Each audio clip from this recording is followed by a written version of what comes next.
Welcome to Bold Signals, a podcast about the people who produce, consume, and apply science. My name is John Borghi, and I'm a cognitive neuroscientist, and I'm one of those memory researchers who tries his best to not simultaneously study emotion. This will make more sense after you listen to the interview part.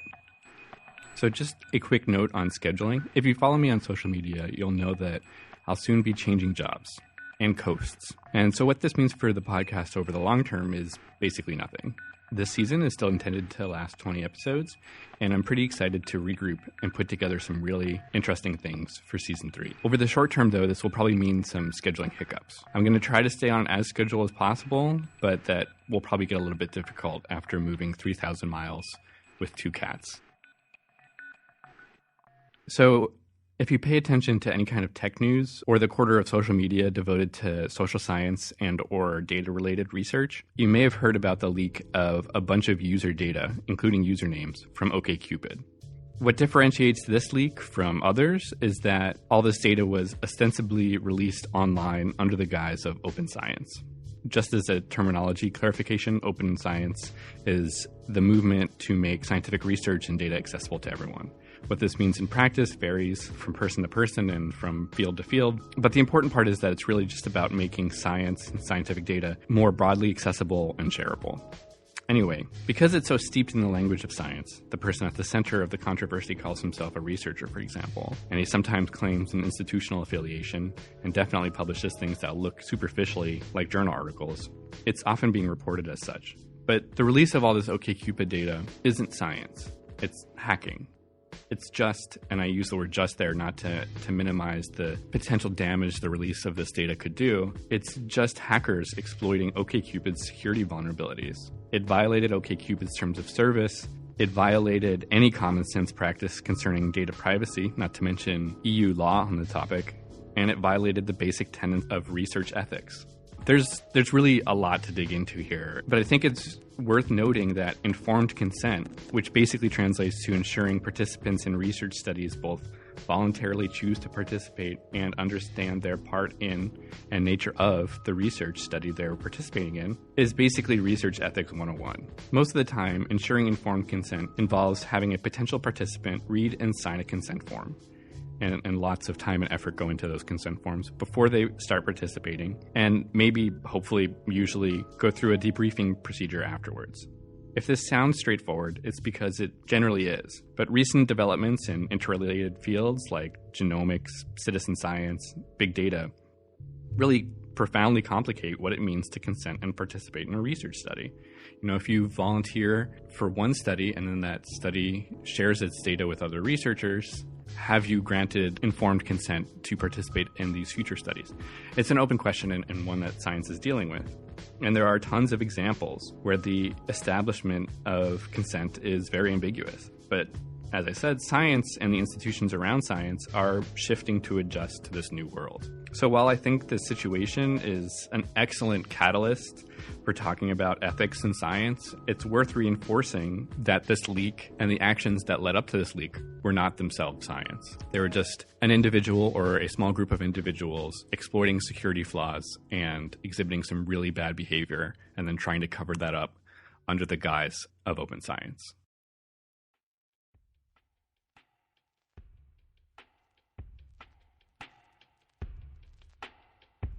This week on Bold Signals, I talked to psychology and neuroscience researcher Christopher Madan.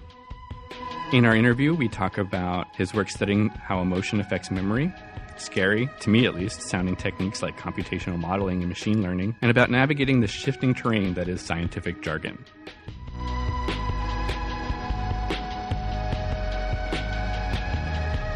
So if you'd just like to introduce yourself by name and then a little bit about what you do. So, hi, my name is Christopher Madan. I'm a postdoctoral research fellow at Boston College, and here I'm working with Dr. Elizabeth Kensinger in the Department of Psychology. I did my PhD at the University of Alberta, and there my focus was on generally kind of how some information is more memorable than others, and specifically the effects of emotion and reward. And I work in a few different research labs there, but in particularly with Jeremy Kaplan, Esther Fujiwara, and Marcia Spetch. I mentioned this to you just a second ago as we were kind of chatting for the pre-interview, but our research interests when I was in graduate school and you presently are very overlapping. So I think we're going to have a lot to talk about there. But I did want to talk to you a bit about what this sort of memory research you're doing, what does that actually look like? And how do you study memory as a psychologist and as a neuroscientist? I guess those are very big questions, but... So maybe I'll give you a bit of a story version of how I got into the kind of more specific research that I do now. Perfect. I started doing research as an undergraduate. So at the start of my second year as an undergrad, also at the University of Alberta, I was working with Jeremy Kaplan, and at the time, I kind of just wanted to understand how brain and behavior kind of work together. So we have this biological kind of blob, in a sense, of tissue, and somehow it supports thinking and everything that our brain can do in the psychology and kind of cognitive sense. So I contacted a bunch of professors, and I ended up working with him. And my first project, published as my first paper, is, in a sense, kind of looking at the structure and organization of memory. How does memory work in a more basic, like in a particularly kind of basic science sense? And that was all behavioral work. But then when I would go to conferences and talk to just kind of other people that aren't as academic, or even if they were, there ends up being kind of the question of like, why do we care? And from that, I had a bit of trouble answering, both as being kind of early in my research career and just even generally. And through several projects and years, what I kind of came to is to study what makes some information more memorable than others. What makes some things just kind of intrinsically just more durable of memories over time, and like how those, what processes are those and how does that work? And that's how I ended up getting interested in the emotion and reward effects on memory. And then like into my PhD, I continued to work with Jeremy Kaplan, Esther Fujiwara there as well. But when we started getting into the brain side of things, we have great MRI scanners and using fMRI as the measure of like brain activity to relate to behavior at the University of Alberta, but not that many fMRI researchers. And then through that, I also went to Germany and lived there for a year and worked with Tobias Sommer at the University Medical Center in Hamburg. And that whole department that I was in was fMRI focused and was fairly focal to learning and memory in a kind of general sense. And that was great for just kind of having that environment. And then now at Boston College, I'm working with Elizabeth Kensinger, who does a lot of fMRI work as well, and particularly on emotion memory, and just kind of also being generally in the Boston area of having support to learn how to do MRI work and people to talk to, whereas that wasn't as much of the case during my PhD in Edmonton, Canada. So before we talk about your journey through psychology and neuroscience and memory and all of that stuff, I do want to take a second to, I guess, paint a picture of what memory research looks like. You mentioned doing behavioral studies and fMRI studies and studies of emotional memory, and you study saliency and different kinds of things. At the most basic level, what does studying memory in a laboratory kind of look like? Because we can talk to people about, I study memory, and then I think there's a conception amongst cognitive psychologists and cognitive neuroscientists of memory as a thing. But when you talk to people in your everyday life about memory, they have a very maybe autobiographical conception of what memory is? Yeah, so autobiographical memory, which is not what I do, is kind of testing memory and studying memory for real life events that happen like to you. So like things that you had like happened to you last week or when you were growing up or that sort of thing. Whereas more kind of experimental approach to memory, which trades off some of the kind of naturalistic aspects but is more controlled, where we basically show people pictures or words on a computer screen. Depending on the study, they may or may not be told that this is a memory study, so that they may kind of intentionally be trying to study information more akin to like when you're in university or like a school system and like studying. But in other cases, it might just be, we want you to make some sort of judgments about these words or pictures. And then like, the next thing is we're going to test your memory for the stuff you just saw. That's more called incidental memory then. But it's still memory research then. But we show people pictures or words kind of for, let's say, a fixed amount of time and show them a set of them. So some of my work is on association memory and word pairs. So we'll show people words on the computer screen. This isn't true of all my studies, but just for simplicity, I'll say we'll show people two words just like on the left and right kind of sides of the screen, big text. The screen's all black and that's the only thing you can see. And we tell them to learn that these like two words go together. And then we show them a few of these, let's say 8 to 10 of these pairs. And then after a short distractor task, we'll test their memory by giving them one of the words and like a blank on the computer screen, and they just type on that blank what was the associated word, and then later on we can see how well their memory is, but we can also manipulate properties of how we do this memory test in, say, how long we present the words, but also more close to what I do is what kind of word pairs there are.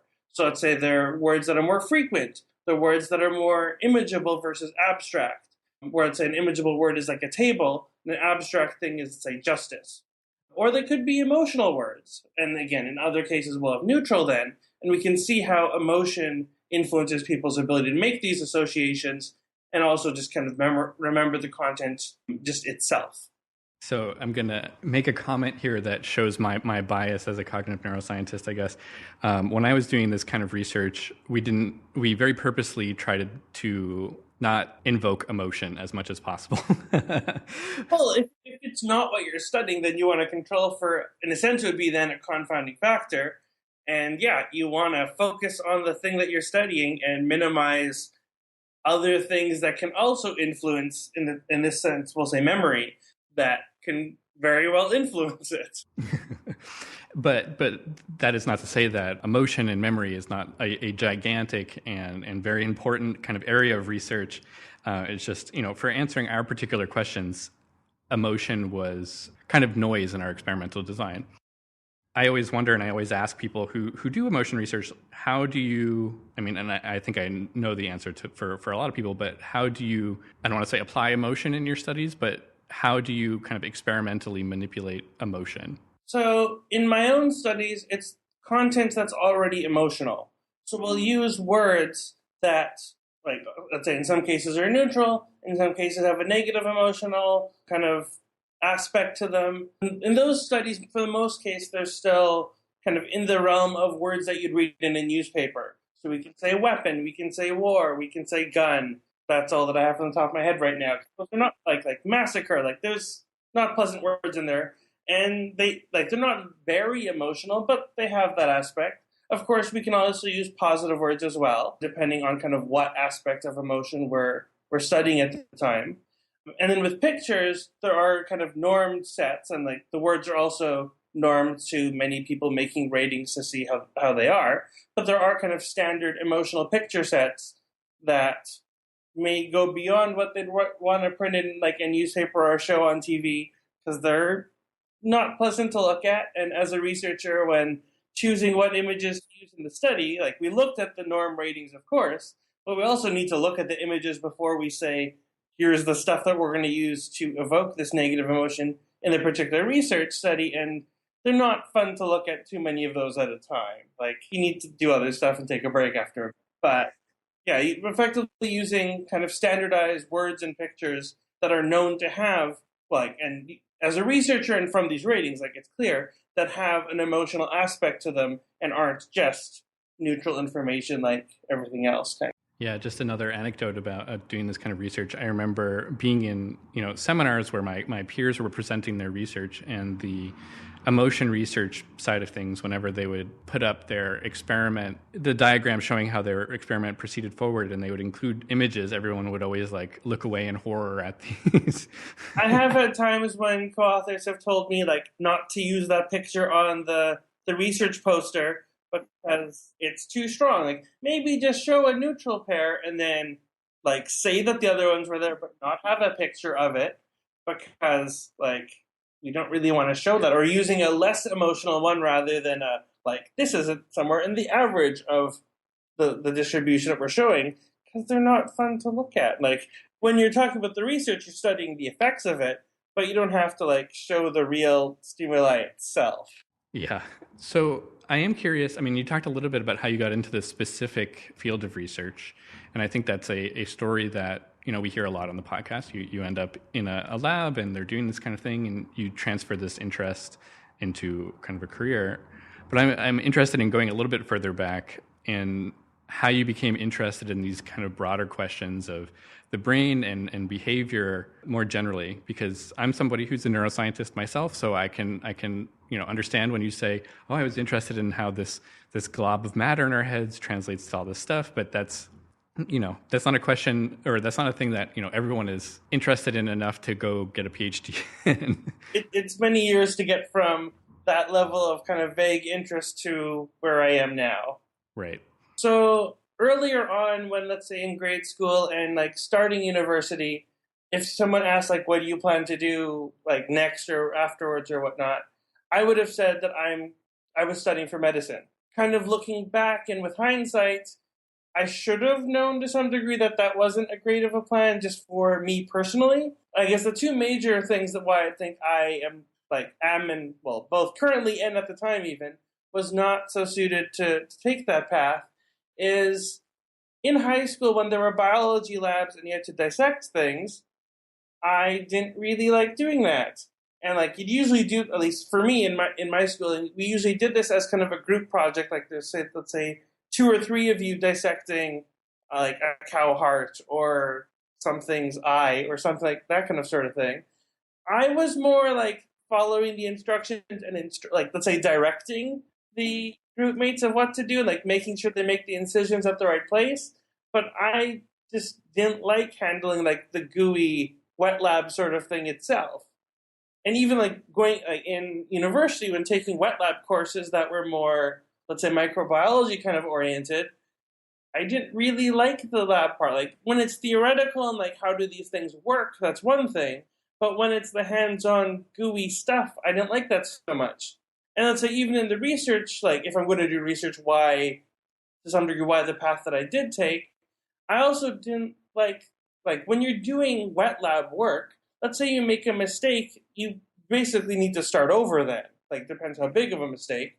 But when, let's say, doing psychology research and like I need to make an experiment, yes, if you make the experiment poorly and then run subjects, you need to start over. But you also like the basic part to like make an experiment is programming, and you can like undo and debug, and like same with the analysis is very like here are lots of numbers and I'm trying to kind of study specific psychological mechanism, but improve the analyses and like rewrite your code and make it better. And that's not so like you have to start over. And I don't know, that the wet lab kind of how hands-on and how much that kind of details matter in the like how I place things and that kind of side I never really liked. And then with the medicine side of that, even if you're not planning to do like to be a surgeon, you still have to go through all of this like hands-on like gross anatomy labs, and that wasn't really for me. And also on that side of things, when I took anatomy courses, like just not as a lab, but just as a like here are diagrams and remembering the names of different organs and like parts of the brain or whatnot, I wasn't so great with just memorizing kind of raw information. When I have ideas of the function, then that's different. But just memorizing it is because it is didn't work well for me. And I also feel like that's probably something you kind of need to be able to do for the medicine route. As I was doing research, again, I started early on in my undergrad doing this because I wanted a summer job kind of initially that I would actually learn something from. And I did find that in academia. And I also found just kind of a lot of my own kind of personal skills that like what are my strengths aligned well with research. So for instance, with the like making a cognitive experiment is a lot of case involves programming. And also with the research I also do computational modeling and machine learning. At least now I do and kind of developed that over time.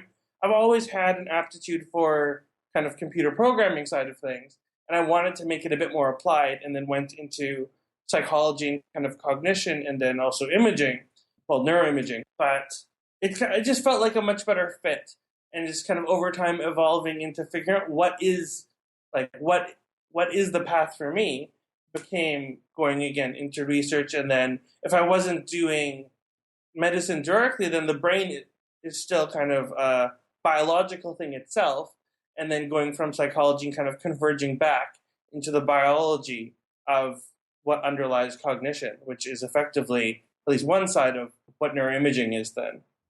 So I want to talk a bit about modeling and machine learning and programming, because I came to neuroscience through psychology, and for a lot of people in psychology, and I think maybe the social sciences more generally, equations and things like that in papers are kind of scary looking.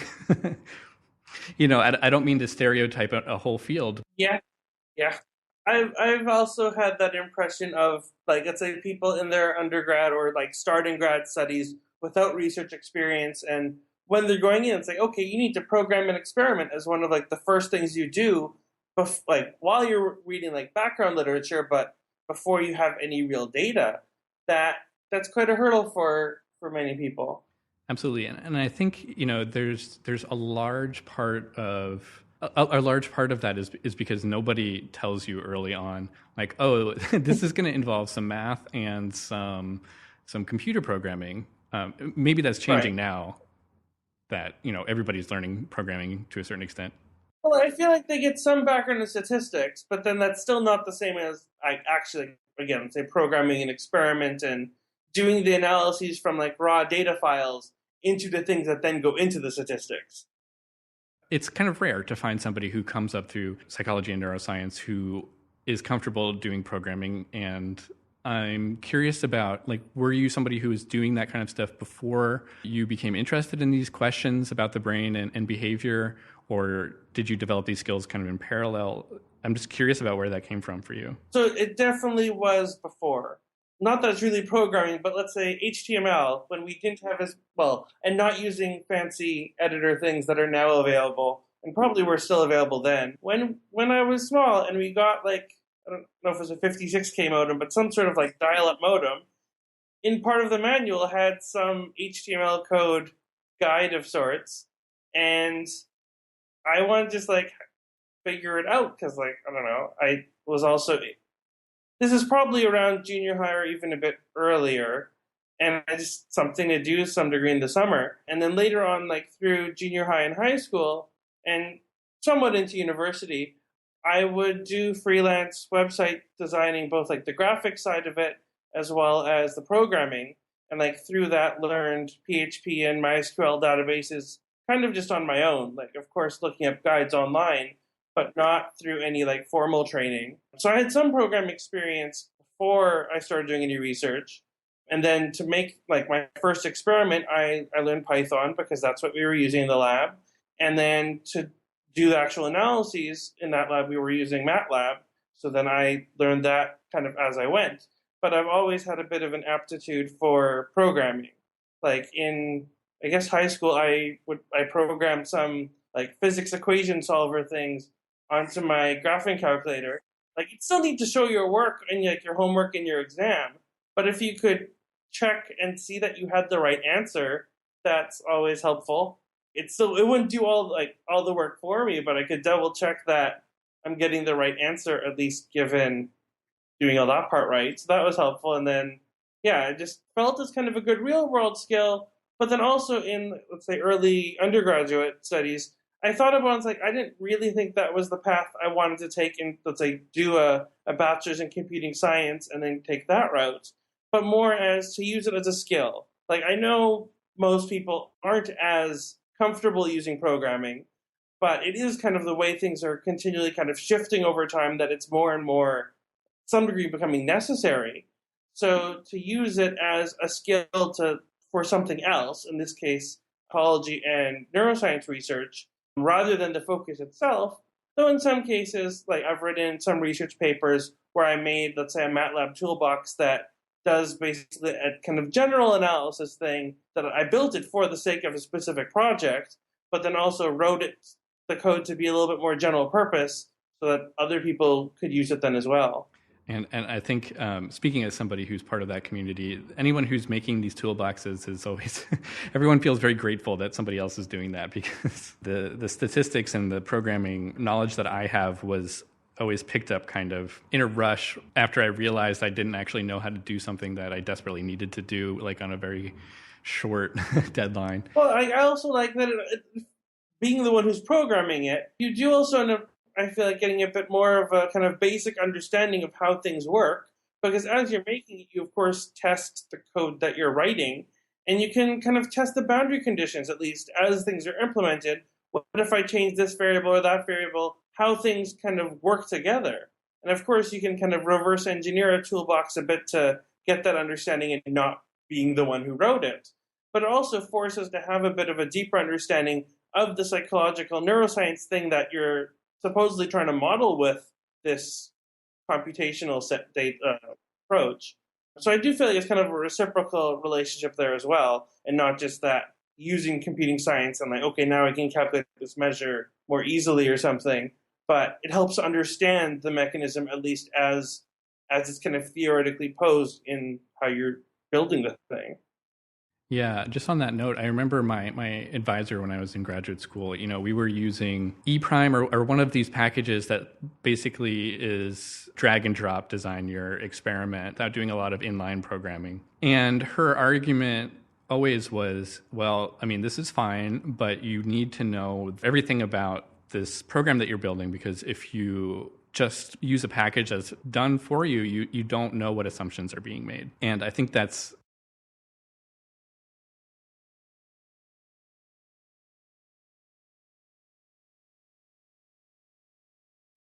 Yes. Like, in this, I'll call it little things, but I'm about to kind of say why that's not true. But let's say you're studying emotion memory effects, so you have some emotional contents and neutral ones, but you're not like, you're showing these things sequentially, and how you randomize the stimuli can make a big difference.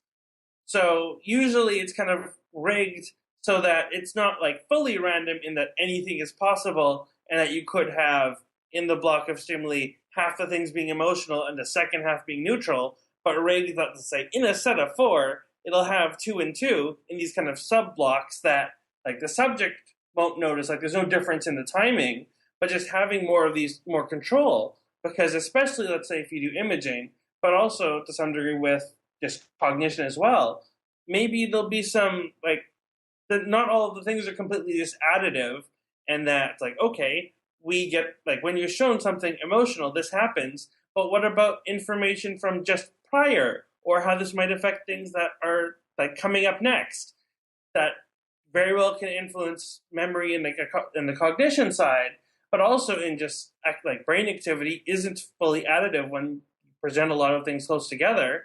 And that's something you need to think about. That's to some degree tangential to the real research question, but is important to like design your experiments properly to control for these possible confounding effects that aren't as, let's say, theoretical, in like your case earlier of saying that you want the content to be not emotional, but also just like, yes, in this section of, I don't know, 20 images, there's 10 emotional ones and 10 neutral ones, and that they're random, but you need to have a little bit more rigor than that. That might not always even end up in the paper of like these nuances, but can definitely affect the results.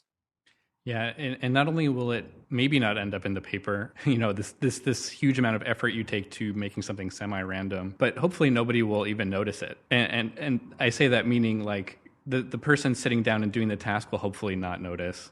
I mean, obviously you don't want them to notice, unless I guess they're another fMRI researcher.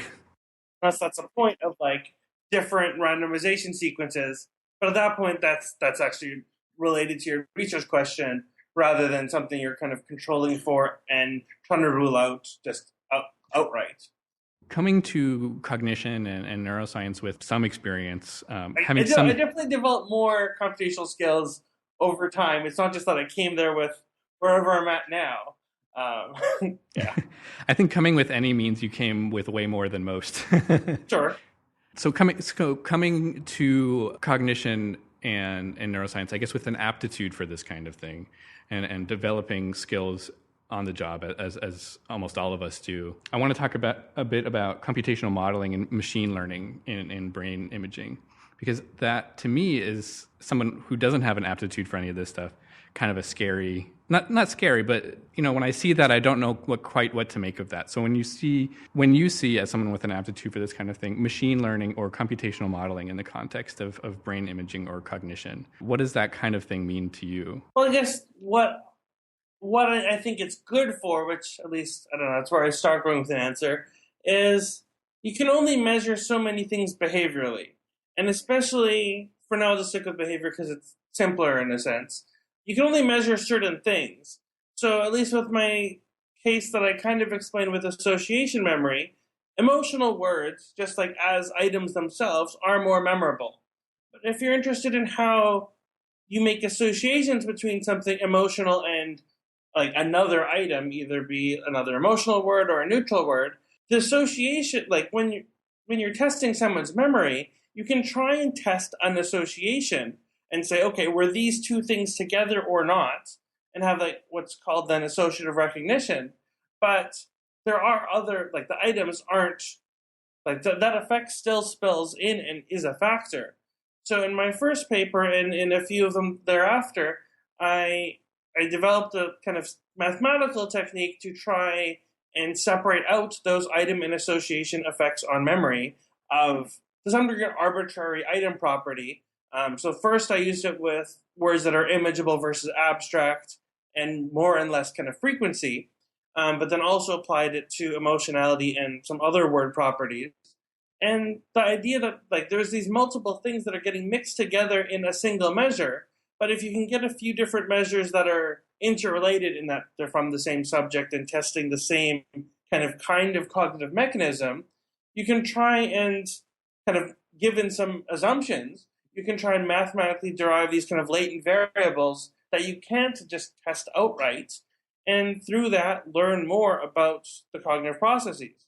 There's definitely assumptions underlying that, but then obviously you be clear about that, and you also kind of present the behavioral work in itself, but you try and take it one step further with these additional techniques and try and learn more than you can kind of do with just the kind of behavioral and experimental conditions themselves.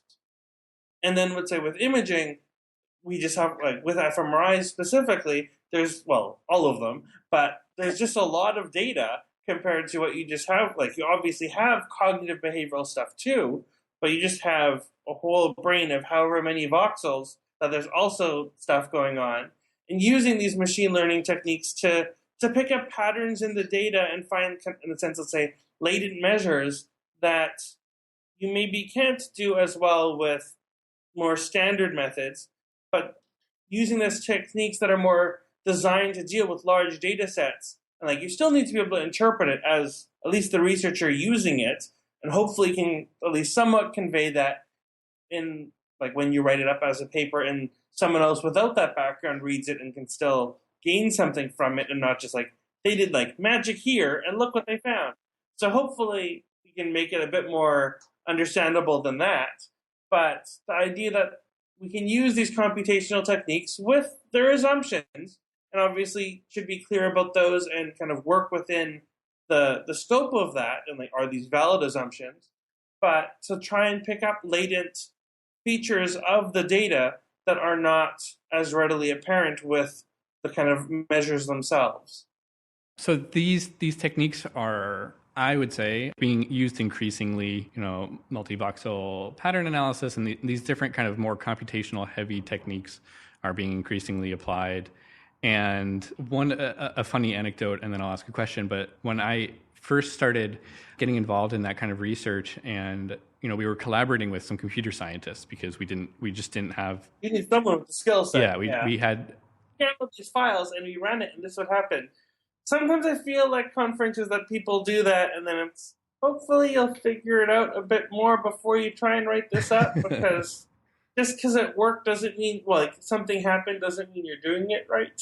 Yeah. Anyway, that's a whole other thing. But I think it's related to my anecdote, because we were collaborating with these computer scientists, and my job in the collaboration was basically to be the one who understands the neuroscience data and like what it meant as neuroscientists. My equivalent from the computer science side turned to me one day and said, I don't understand why we don't just model this data. It would be a lot cleaner if we didn't actually have to use humans.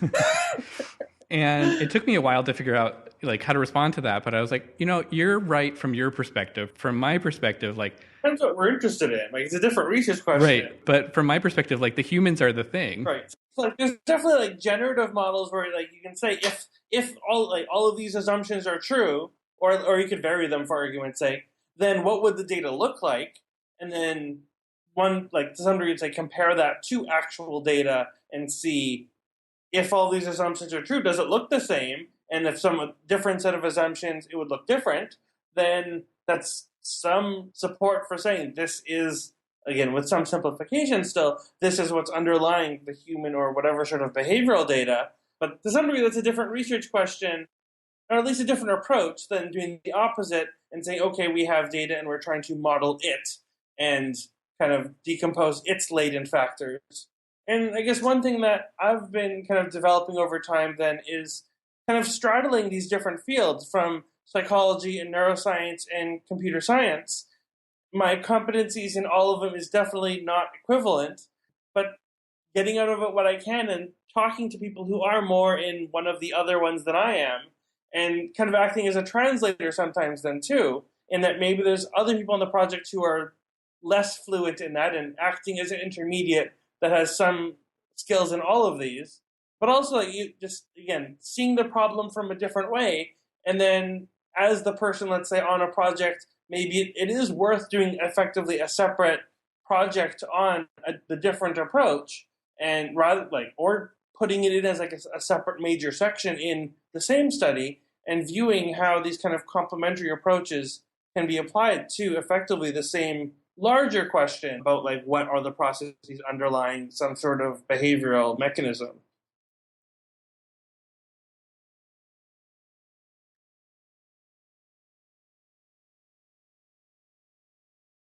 So actually that goes nicely into the question I was going to ask you. Was you are somebody with a convergent set of skills. You're at the center of neuroscience, computer science, psychology.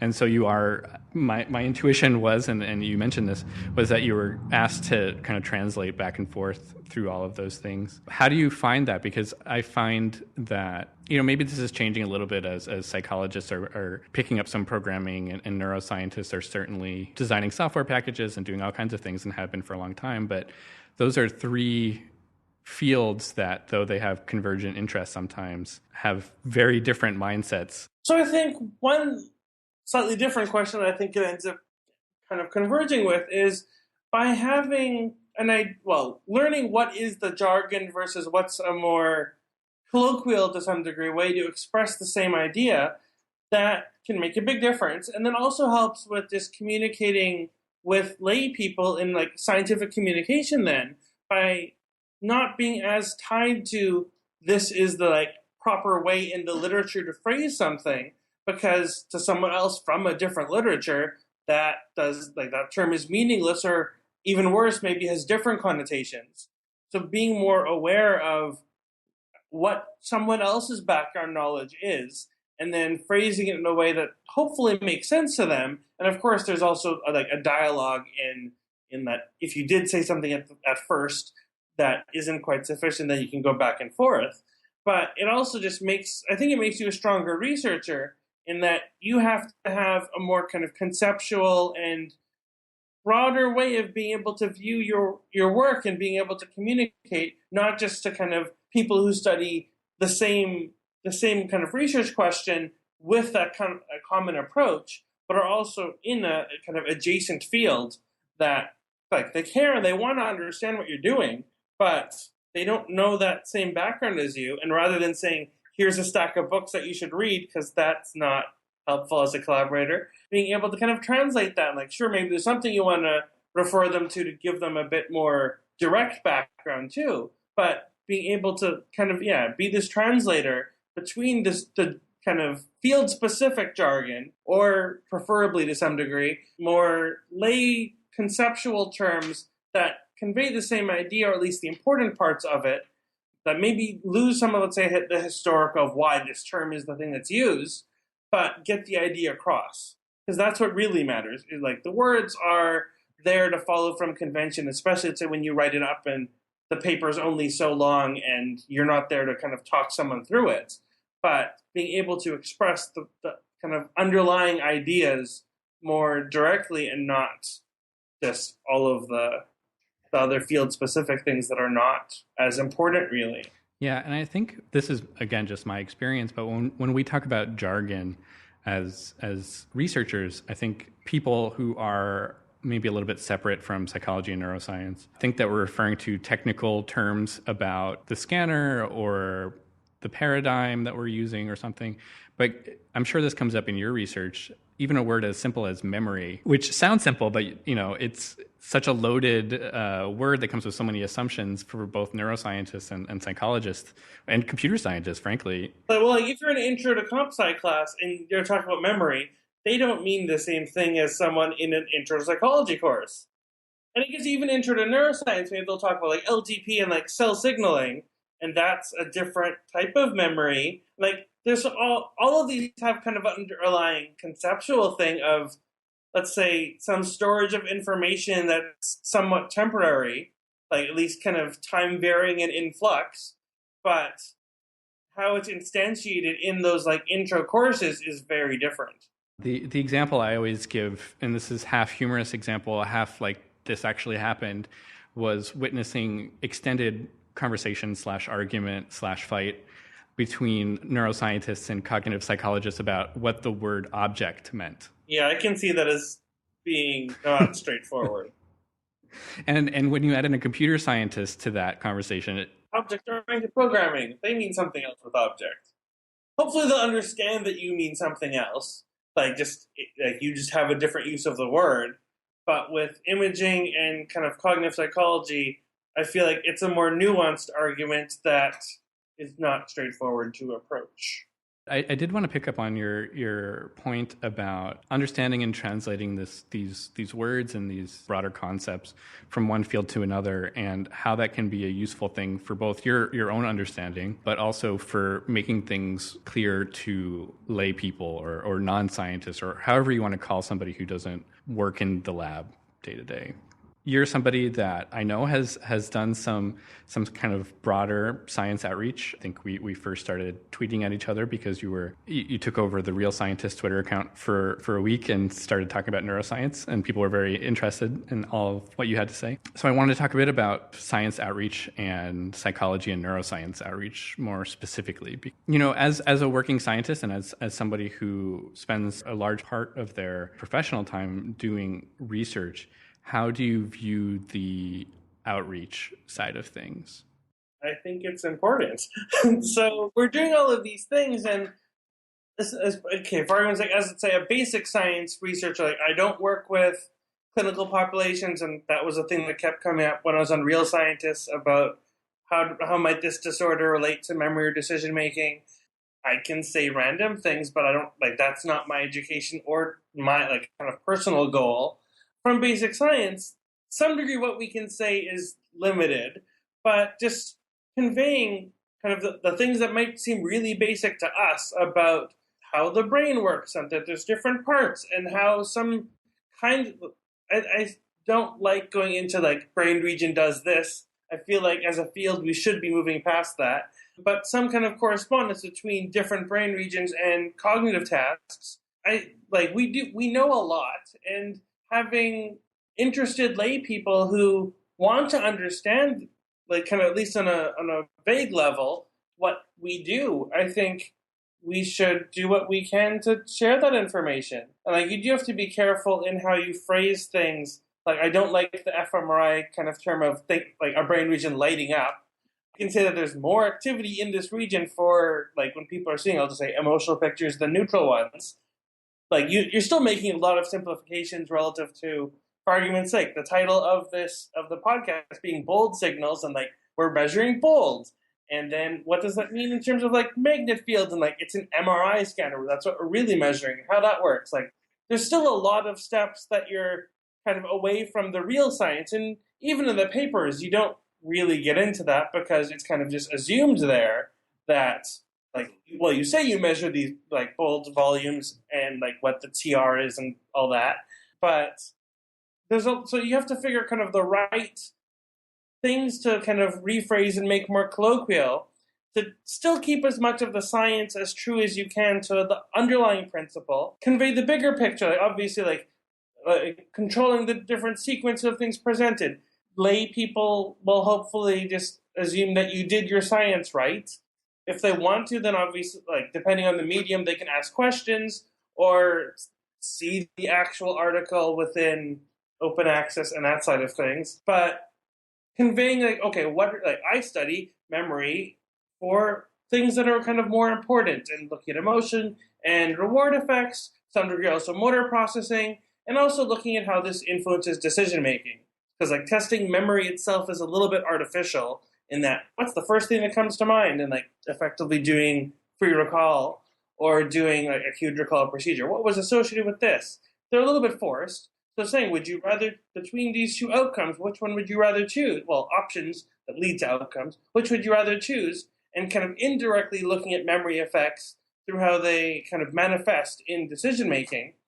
And that's kind of the bigger picture of what I do. And then obviously there's a lot of nuances that lead to follow-up studies that wouldn't necessarily make it into this kind of short version of what you say to an interested layperson, but then developing the skill of what is the right amount, like what is the detail that you keep and what do you lose, and to some degree based on how the conversation goes. If it's an actual like person in front of you and like based on their own interests, they want a short version versus like tell me more, then like what do you tell them next?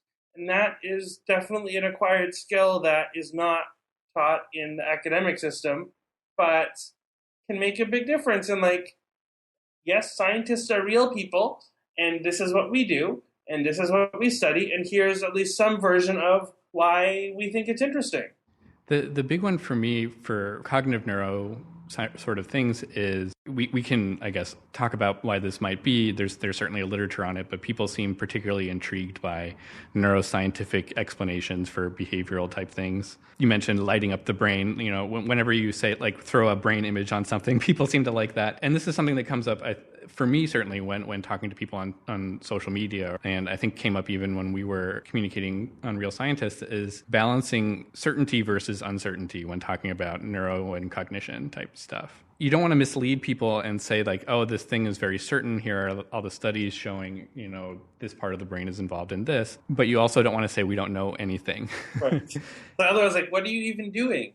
So like, yeah, there's definitely a balance there. And like in primary research, like doing an actual specific empirical study, even if you have a few experiments, there's definitely like you're only looking at a corner of things, and then you see, okay, this is the broader effect. And maybe you can cite some kind of convergent evidence, but it's baby steps, like one paper at a time, like we're making progress, and then periodically someone can, let's say, write a review that overarches it and say, okay, here's what we know, here's some things to look into next. But yeah, when it's, let's say, a press release saying this brain region is involved in, especially, let's say, clinical disorder, I'm not even going to pretend to pick a specific one because I don't want to propagate that more than we should. Yeah. But absolutely. Like, and then they talk about a specific study that had a sample of, I don't know if they'll necessarily even say, but there's 30 people, half controls, half with a disorder. And then looking at like, we found a difference in brain activity in this specific region. It's like, well, that's useful and that's important research and like good for the researchers to do that. But then incremental progress is really what we're doing. We're not going to like have a giant breakthrough and it's like, oh, this is something that no one else thought of on that kind of a level. It's, okay, we found that this region's implicated in this study with this kind of experimental paradigm. Here are some other ones that also came up with similar. Maybe there's some that kind of are somewhat conflicting. And then look for the overarching message, and that's not so much what's communicated in like the news in the press release and newspaper kind of sense, but having scientific literacy to see, okay, there is some like press release or something in front of you. What what did they do? Like, you don't need to understand their methods as like an informed layperson, but having some idea, like, is this a specific study? Is this kind of a more overarching review project that they looked across this and found some degree of consensus? And just like, what did they measure? And again, with whatever an informed layperson can have as background, judging how much I should believe this piece of information. And like, if you're particularly interested in something, maybe you kind of have your own internal kind of review of, I've seen something convergent before, and like, okay, this this adds to it versus just being a piece on its own. But like, okay, you find another study that kind of conflicts. That isn't bad per se. That maybe just tells us there's a nuance in between these that neither of them initially thought of as being important and then that's also a step forward in our understanding of cognition and the brain. Your particular research, you research big topics, or your research touches on big topics that people are interested in, emotion, memory. We already mentioned this, and it certainly was apparent when you were on Real Scientists. People pick up on that and ask questions about clinical psychology type things, or questions about people with particularly great memories or particularly bad memories, lots of memory strategy type things. Do you have any kind of advice that you tend to or would like to give to somebody who isn't a psychologist or a neuroscientist or an academic in the sense of working in a lab, but is interested in these things? And perhaps you touched on this already.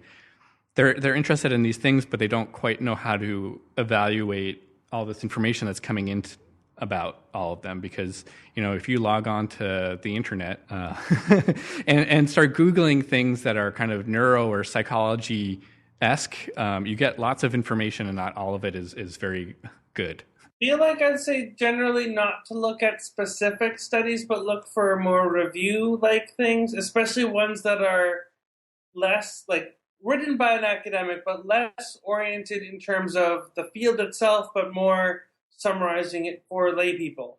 I don't have a great answer as to like a specific, like, how should you find these things, but to some degree, I feel like you'd know it when you see it, that it's like less jargon and more written to someone without the background in that kind of specific thing and kind of summarizing the state of that topic. But I would say generally not to take too much away from specific studies as the layperson.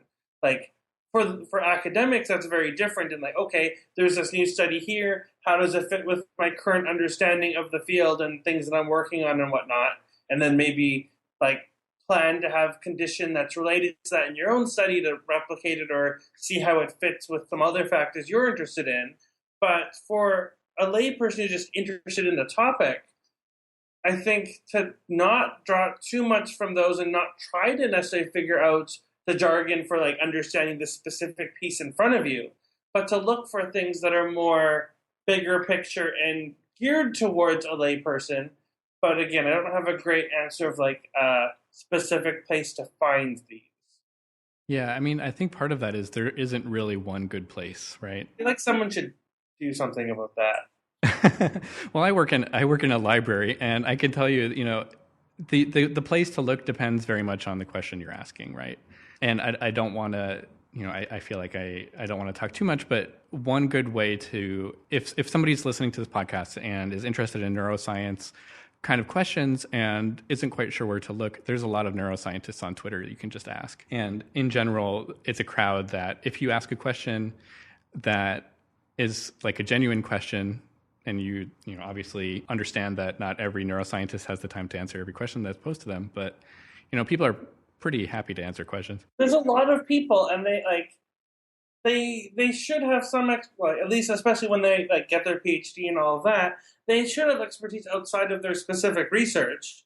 So then, well, even if they aren't the ones studying the specific thing you're interested in, then hopefully they have some overlapping expertise and more than you do, and that can give you some answer. And even if they can't give you a sufficient answer for what you specifically want, can then direct you to a source that is for the specific question, but outside of their own domain, either a person or some sort of like website or something that's oriented to that topic because, otherwise they don't have expertise that's relevant. You should ask someone else. But if they do have overlapping and they are the academic with that kind of formal background, then hopefully they can give you some answer, and if you hit kind of the wall that they only know so much, then can give you some direction of where to go next. And then I guess for more specific question for me to ask is, do you have any advice for somebody who maybe isn't a scientist or a cognitive psychologist or a neuroscientist, but would like to think about or would like to pursue that as a career? Do you have any advice for a person like that as somebody who comes to psychology and neuroscience from a certain perspective? So do you mean someone who effectively wants to go into like graduate school on a topic?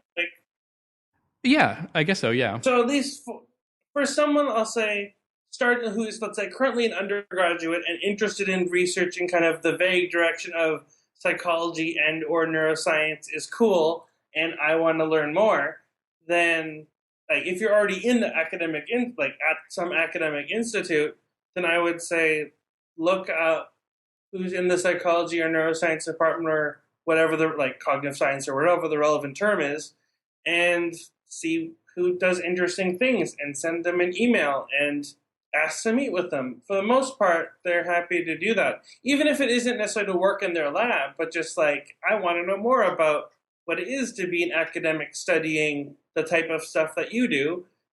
Can we meet? And they probably have office hours or something anyway, and see where that is. And if you do have shared interests and kind of also personality and that sort of stuff is important too, then can look into volunteering or working as a summer student or something in their lab, and then potentially following up with that person or someone else even in effectively, let's say, graduate studies and further. One of my kind of interests in having gotten involved in research as an undergraduate is I have written some kind of advice pieces for interested people to how to get involved in research. And I guess I'll send John a link for that and he can put it somewhere. Yeah, I'll put them in the show notes for sure. I'll just say for argument's sake, all of my papers on memory, decision making, emotion, reward, and all that stuff, and also on this kind of mentorship, which is the kind of term that I use for those kind of articles, are all on my website, which is cmadan.com. So CMADAN.com, and there's a section with all of the papers. So I'll have John link specific these kind of advice ones, from other people too, not just my ones. But giving advice on just how to where do you start?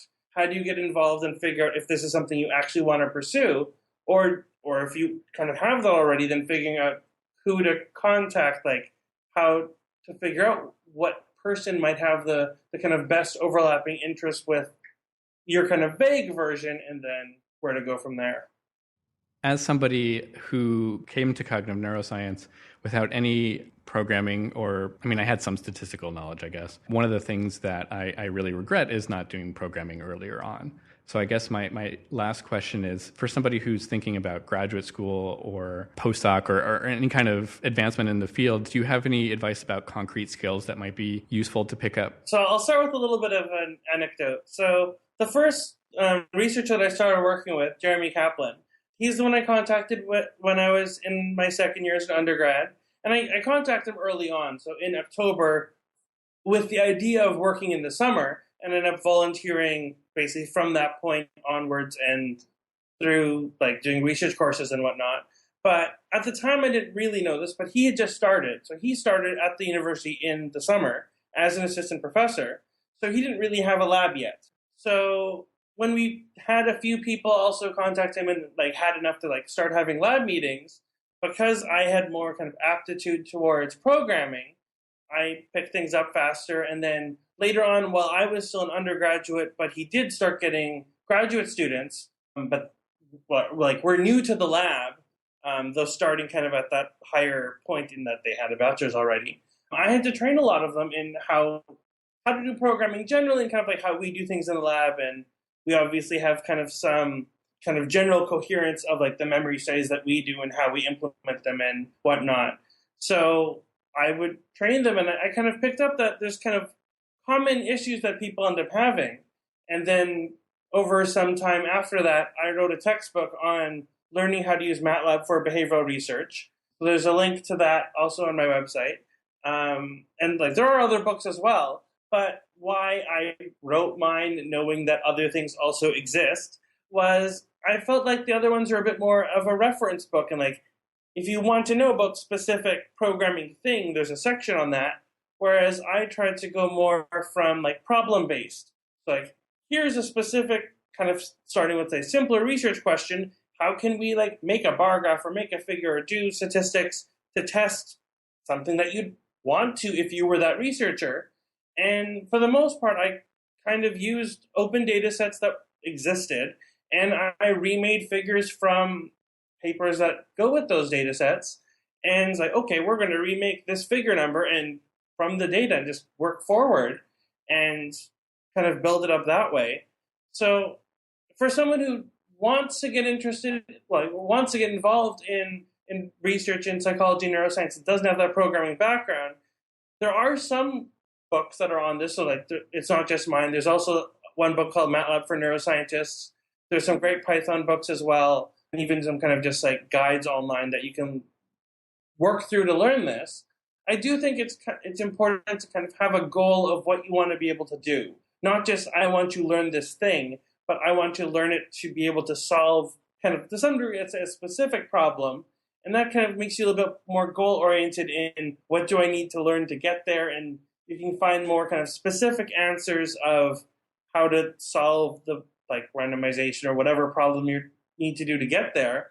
And then from that point, you can kind of have that foundation that you can work kind of laterally and learn other related skills. So I guess my own programming knowledge and most people in psychology and neuroscience as well don't really have formal in that, like we learned these like theoretical things and then later applied them, but more work to solve a problem. And like, I don't know proper programming terms enough of the time, which did make it a bit harder when I was writing my book and I had to figure out what these things are really called, and not like when you're meeting, like sitting down with someone and helping them like program a specific thing, you can use more colloquial terms that kind of make sense to both of you then, or at least you can explain why you call it that. But when you write a book, you need to figure out what things are really called. Like you might have an anecdote saying the other thing too, but you need to, like you should use the proper terms if they exist. But most people in psychology and neuroscience, I feel, don't really have that kind of a foundation. It's more problem-based. Like, I need to do something. So there are a lot of open data sets for neuroscience, but also for psychology that if you aren't, let's say, in a research lab already, that you can kind of tinker with. And again, it's more self-paced and whatnot than like, I want to like, use this data to figure out this thing that I'm somewhat, let's say, arbitrarily choosing as my research problem. And if you are going, if you're actually in an academic environment, then you'd have your own data and probably have your own things that you're doing a more tedious way, but have a vague idea. It could be programmed to be more efficient. And when possible, try and set aside some time to do that. Because like, it does take more effort up front than just doing things manually, but the results are going to be more reliable in that like copy-paste errors are not as much of a thing then. You might have things that are all or mostly wrong, but that's also easier to tell. Like you have some kind of cross-checking to figure out if your code works, and then those will be more noticeable than like this subject, some of the values got copied, like didn't copy properly and they're the same as someone else. So they still look like real data, but it's not what you think it is. And that's can happen when you're doing like stuff in Excel and more like columns of like cells. So I think programming is really important for this, both in being more confident that you're doing it right, and also having a more kind of underlying foundation of how things work, because you have to think more bigger picture than working with cells of data in, let's say, Excel. And also it'll make you more efficient. Like, I feel like I'm generally more productive than lots of cognitive psychology kind of postdocs I know, at least in terms of how long they're stuck on the same problem, because I think programming helps a lot with it. So at this point, I do have like a strong foundation and skills to work with that got me to where I am now, and you have to start somewhere. But I do think it's worth trying to set aside the time, even though the direct things in front of you will take longer. In the long run, it's a good skill to have, and then can also open options that wouldn't be available. Like again, like I can make a MATLAB toolbox that solves a kind of general-ish problem because I have the skills to do that. And like it doesn't need to be distributed, doesn't need to be as flexible, but being able to have a kind of long view rather than as focused on your specific thing, even though sometimes it might even just end up taking longer in the end. Like I've had some projects where doing the computational stuff to some degree wasn't worth it for the specific paper, but it was made to be generalizable and then ended up being a line of research. So in one of the labs, I ended up collaborating with a then graduate student, though he's defended now, who was interested in psychophysics type problems. So for non-psychology, neuroscience people, that's more kind of the basics of how visual perception works and making small changes to the visual stimuli and seeing how people can detect patterns or something in kind of more abstract stimuli. That's still kind of jargony. But I helped them make the stimuli for one paper, and it probably wasn't worth it for just that one. So now we have at least 4 or 5 papers out, and there's some more that we're still writing up. And that effectively was like the computational kind of basis for his dissertation work. Like I helped him with analysis and writing up and all that too, but that was the main thing I did towards that because of the computational skills. So that's not like I'm going to learn to program this stuff so I can collaborate with others, but it can kind of incidentally happen in that like I can help you with this problem, so why not? And then later on that could end up being a collaboration that's not as focused on the kind of shared theoretical things you're interested in, but then also like by having more of that vision background now, I feel like I can also do my own kind of focal research better because I understand kind of vision-related confounds and can control for those better than maybe other researchers would otherwise. So I think having that computational background is very useful, and like, well, no one starts with it. Some people might have more of an aptitude for it, and to try and set aside time to learn it if this is the path you want to go, because it can make a big difference in the overall product and like how confident you are that you did things right. You can make fancier figures, and then it can lead to other research projects that just wouldn't have been feasible or even considered if you took a kind of more manual approach. I did want to ask if there's anything you wanted to talk about that you thought we left out, or anything that you wanted to clarify or anything. So just as a random thing, because I don't know how much time we have to go into it, I think it's really important to work with different research groups and pick up different skills from those different environments. So I did do my undergraduate and my PhD and kind of my master. I don't have an actual master's; it's just bundled into my PhD. And all of like that under my bachelor's and my PhD are from the same institute. And the thing that I did different, though, is I worked in quite a few different research labs there. So we didn't have a kind of rotation-based program.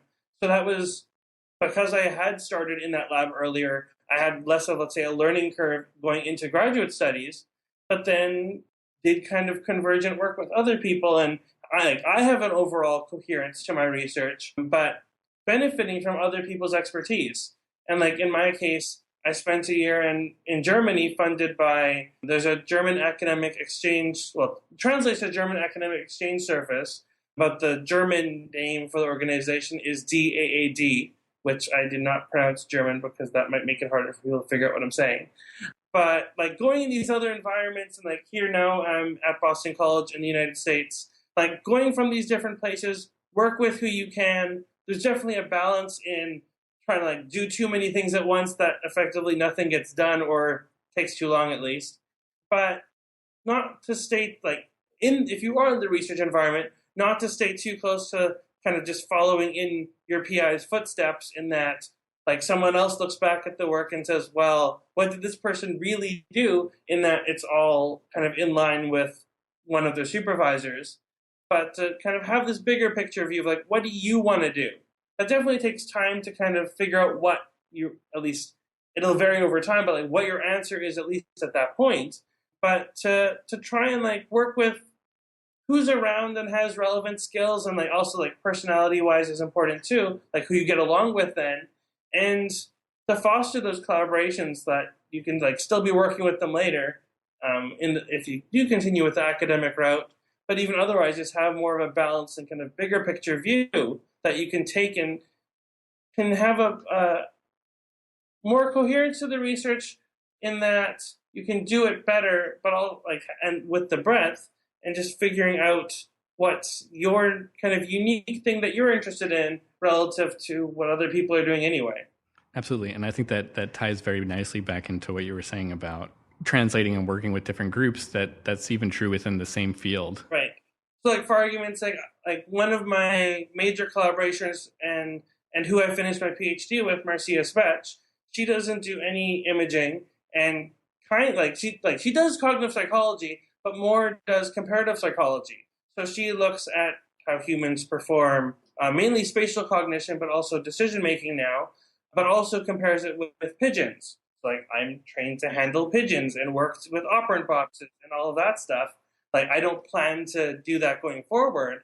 But again, having a bigger picture view of what literature exists that maybe you wouldn't look into otherwise and drawing from them as necessary. Like all this stuff is out there, but figuring out what is relevant. So just as a comment of sorts, I feel like a lot of cognitive neuroscience researchers somewhat neglect the experimental psychology work from decades ago because like they weren't like looking at brain or using kind of recent literature, but like there's a lot of validity, or at least worth looking into the experimental designs used there and look for parallels. And like, it takes time, obviously, but it should only be able to make you have better experiments now and being able to refer to these prior findings that you might not be aware of otherwise if you just stick with like the imaging journals and to some degree what you can find online. That sometimes it's good to go to the stacks and look up some old book or do interlibrary loan or whatever and look up stuff that's older but relevant. And like that takes some effort too to figure out like different words might have been used for effectively the same kind of experimental paradigm. But being aware of the broader research field and knowing where you are and what other things are relevant beyond the things that are kind of directly so.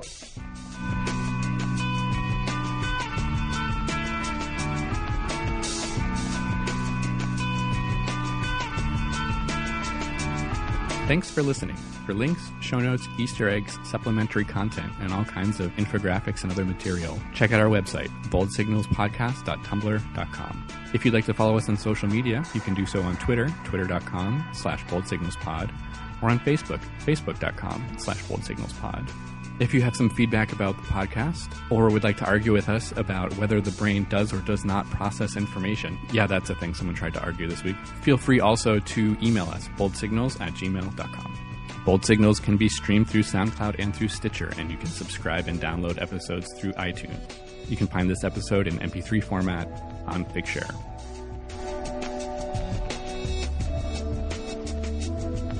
This week's Bold Signals Book Club selection is Definitely Maybe by Arkady and Boris Strugatsky, a sci-fi novel that takes place almost entirely in a living room in the 1970s in the Soviet Union. Definitely Maybe is appropriately about research. The protagonist is a scientist, many of his friends and other characters are scientists, and the plot involves all of their work somehow not working out. I don't want to spoil things, but I'll say that the Strugatskys somehow predicted a bizarre theory that would later be, in a different form, applied to the Large Hadron Collider. This is a sci-fi novel where almost all of the science fiction elements are off-screen. Maybe because it's really actually about censorship and Soviet politics. So if you're looking for extended epic space battles, maybe give this one a pass. But if you're looking for a very interesting take on dystopian science fiction, not to mention a grimly funny take on the process or lack thereof involved in science, I absolutely recommend Definitely Maybe.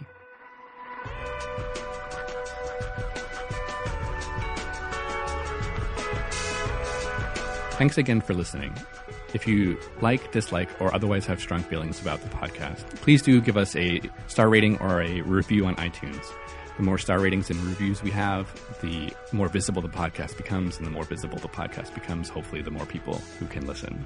as usual, we also wouldn't mind if you told your friends, your family, your lab mates, your advisor, your advisees, or whoever you'd like to listen to the podcast. Thanks again. Talk to you as soon as possible.